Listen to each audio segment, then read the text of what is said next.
If you've ever wanted to copy a mask in Premiere Pro without rebuilding it from scratch, this video is going to save you a ton of time. Whether you want to reuse the same mask on another effect or move that mask to a completely different clip, the process is actually very simple once you know where to click. In this tutorial, I'll show you exactly how to copy a mask in Premiere Pro step by step, so you can work faster and keep your edits consistent. And if this video helps you out, make sure to hit like and subscribe for more Premiere Pro tips, editing shortcuts, and workflow tutorials just like this one. Let's jump into the first method. If you want to copy a mask to the same clip or use it on a different effect, start by opening the Effect Controls panel. This is where Premiere Pro stores all of your effect settings, including masks. Once you're in Effect Controls, look for the mask name under the effect it's currently attached to. For example, you might see something like Mask 1 under opacity. Now click directly on the mask name so it's selected, and then press Ctrl and C on Windows or Command and C on Mac to copy it.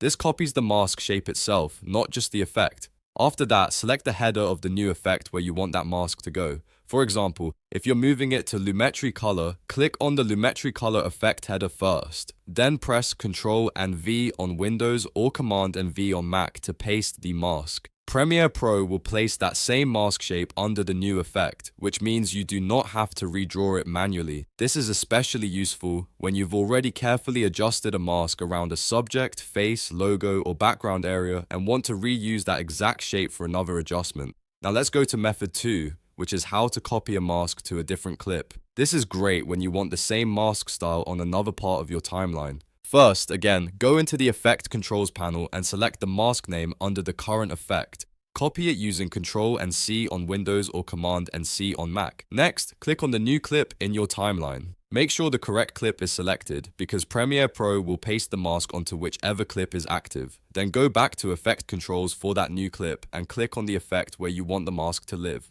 A common example is opacity, but it could also be another effect depending on your edit. Once the right effect is selected, paste the mask using Ctrl and V on Windows or Command and V on Mac. Premiere Pro will attach the copied mask to that new clip, and you can fine-tune it from there if needed. This is a really fast way to keep your edits matching across multiple clips without starting from zero every time. A quick tip here, if the mask looks slightly off after pasting, don't worry. That can happen if the new clip has different framing, movement, or scale. You can always adjust the mask position, feather, expansion, or opacity settings to make it fit perfectly.